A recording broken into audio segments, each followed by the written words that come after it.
Hello, Dr. Darty here again with one of my favorite topics, bones. Um, when I taught A&P, this was always one of my favorite chapters and certainly one of the students, and I'm not sure why that is. I think for one thing, bones are so doable. There are 206 bones in an adult body, more on that in a moment, and while that seems like a very large number to learn, it's really not too bad because you have a lot of little bones in your hands and feet, many of which have duplicative names. And I didn't require my students to learn every single one of the wrist or tarsal bones. But the bones that they did learn, they seemed to really enjoy, and they like learning the names of parts of the bones, which I certainly won't be asking you to learn. But bones were something that they could handle the models and really feel like they got a grip on. I guess that's a bad pun. But today we're going to talk about a lot of things about bones. Now, bones have many, many terms associated with them, hundreds, probably thousands. And when you realize that an orthopedic surgeon goes to school a minimum of 9 years after college and often more to master the specialty of orthopedic surgery and all its terminology, you realize we aren't going to be able to do all that. Nevertheless, regardless of the specialty you hope to engage in healthcare, there are going to be bones that you use as landmarks. For those of you who are going into emergency type medical professions, you're going to need to be able to describe injuries that you encounter in the field. If you're going into radiology, you're going to deal with bones pretty much all day, every day. So you got to start somewhere, and this is where we're going to start. Your book presents things in an interesting way. It presents what's wrong with bones before it presents which bones are which. So I'll try to follow along with the order in which things are presented in your e-text. So let's just have at it. First, some fun facts. As I already mentioned, the adult skeleton, the adult collection of bones, is 206. You may have heard that babies are born with, quote, extra bones. Well, they are and they aren't. The reason that it's often quoted that babies are born with 270 bones is that each of their long bones, more on that in a minute, is really 3 bones if you want to get technical about it when they're born because they haven't joined yet. And we'll talk more about how bones grow in a very, very brief way in just a second. But those are questions that are often asked in trivia contest. And I'm told that student type people sometimes can win things like bar tabs, I've heard, when they answer questions at a trivia contest. Another question that's often asked is, what is the largest, strongest bone in the body? And the answer is unequivocally the femur or thigh bone. Another fun one is, what is the smallest bone in the body? People tend to forget that each of your middle ears has 3 tiny bones, and the tiniest of them all is the wee stirrup or stapes, to use the correct medical term. Teeny tiny little bone that looks just like a stirrup that a rider would have, but it's your smallest bone in your body. So without further ado, let's talk a little bit. I have some notes here so I don't get too windy about bones. First, why do we have them? If any Simpsons fans out there, you know there's a famous episode of The Simpsons where Homer wishes he didn't have any bones and a genie grants that wish. If we were in a live class, I'd play it for you because it's pretty funny, but you can look it up yourself. If we didn't have bones to support us upright, we'd all just sort of melt away in a puddle in the floor like the Wicked Witch of the West at the end of The Wizard of Oz, or like Homer in the aforementioned episode. So it's a good thing we have bones just to give our body structure and allow us to walk upright. It's also important to have bones to protect vital areas. Your precious brain, I hope you're using them now, is encased in a sort of jewel case called the cranium, the upper part of your skull. Your heart and lungs are protected by your sternum or breastbone and the ribs that join to it to make the thoracic cage, and there's a lot of important things inside that cage. Not just your heart and lungs, but the big blood vessels that supply those organs, your esophagus that leads to your stomach, your trachea that leads down to your lungs. A lot of things are included there within the rib cage, things you cannot do without. So bones help to protect us. Bones are also the site of manufacture of your blood.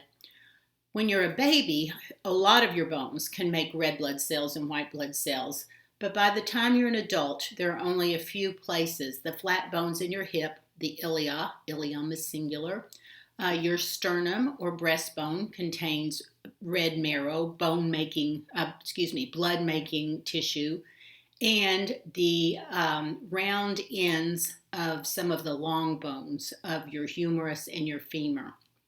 And also some of the bones of your skull, the flat bones of your skull. We call that, you don't have to learn it from me, hematopoietic tissue, means blood-forming tissue. And your red blood cells and your white blood cells are manufactured there. So that's kind of forgotten sometimes, but a very important function of your bones. Another thing that until you've had physiology is not apparent is that your bones serve as a mineral bank. I think probably your mom told you when you're little to drink your milk because the calcium will give you strong bones. And she was right. What she may not have realized is that calcium doesn't just sit there in your bones forever and ever.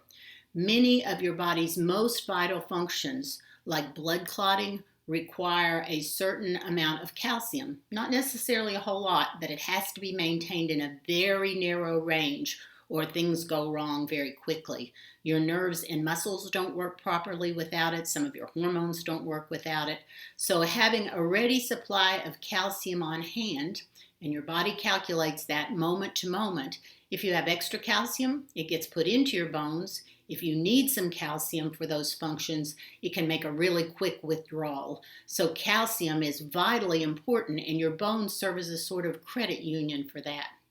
Now, your book lists a couple of other things that bones can do, and they're probably, some of them, a bit of a stretch, but those are the main ones. So you have bones not just to hold you up, but to do a lot of other important things for you as well.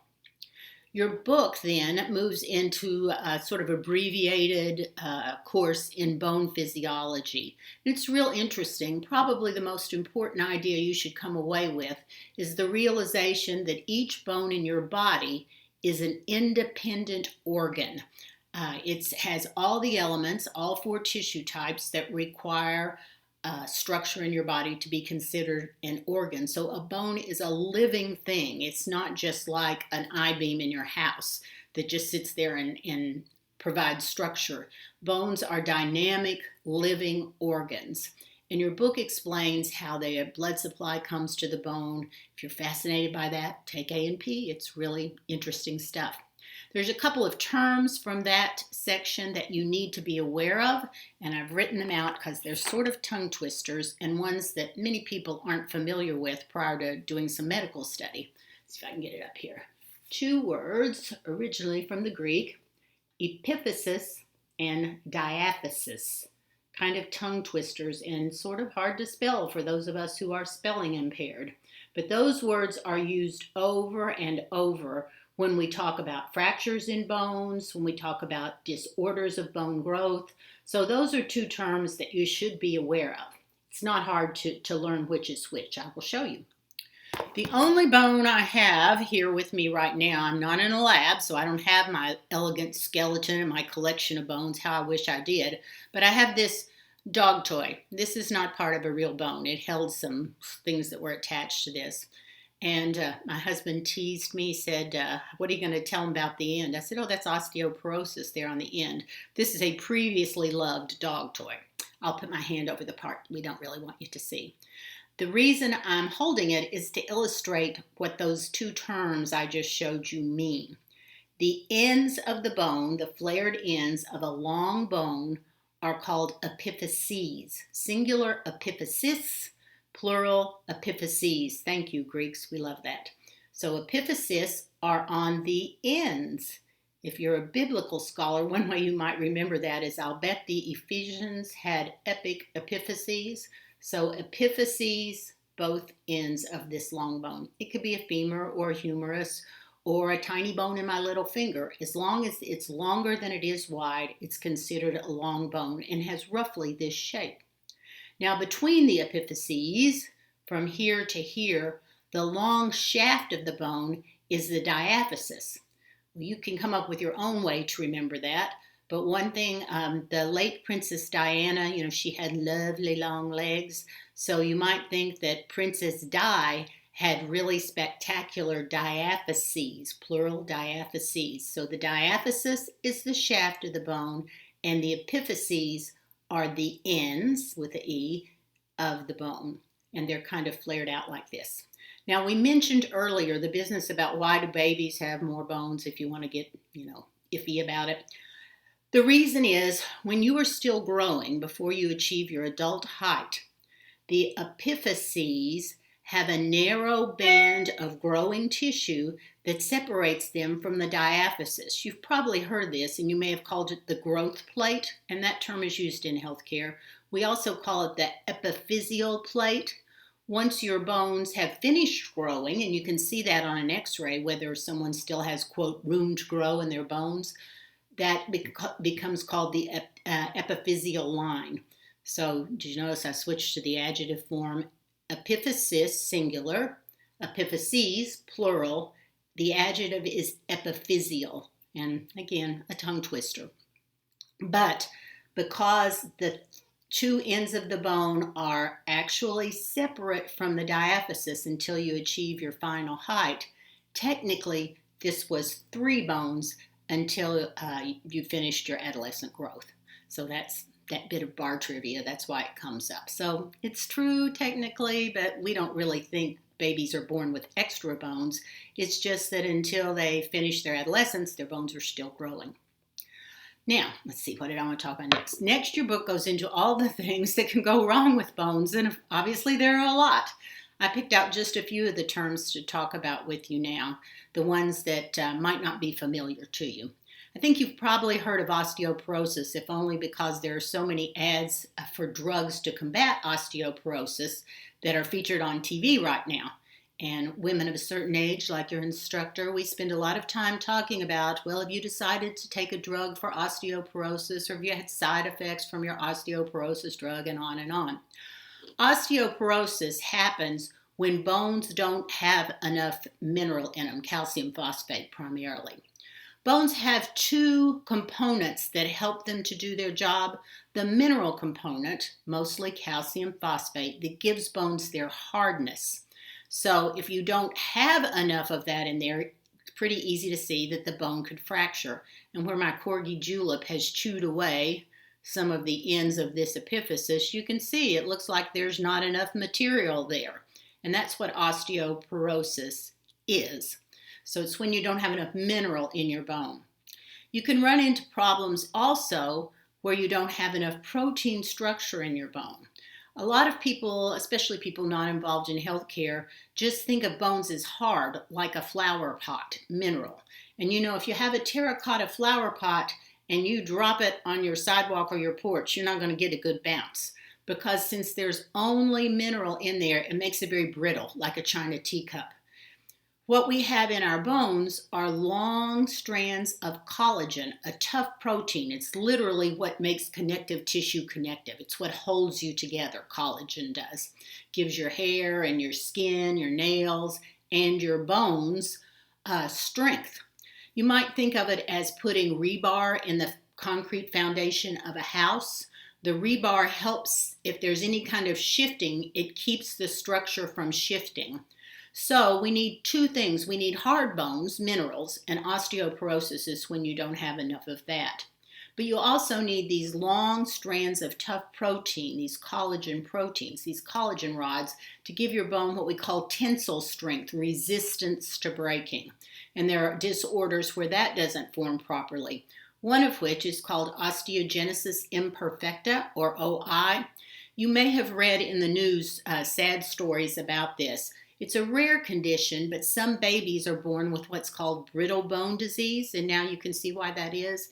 The collagen in their bones does not form normally, and so their bones have very little resistance to snapping, like a terracotta flower pot or a china cup. And because those babies often sustain fractures from just everyday activities, diapering, turning them over, routine activities early in life, unfortunately, there have been situations where parents or caregivers were inappropriately accused of child abuse because a child presented with fractures. And in fact, now all pediatricians know that if you do suspect a child has a fracture that someone has caused deliberately, then you have to rule out that rather rare condition called OI, or osteogenesis imperfecta. Your book mentions that. Your book also mentions osteomyelitis, which is an infection of your bone. That is a really bad news kind of thing.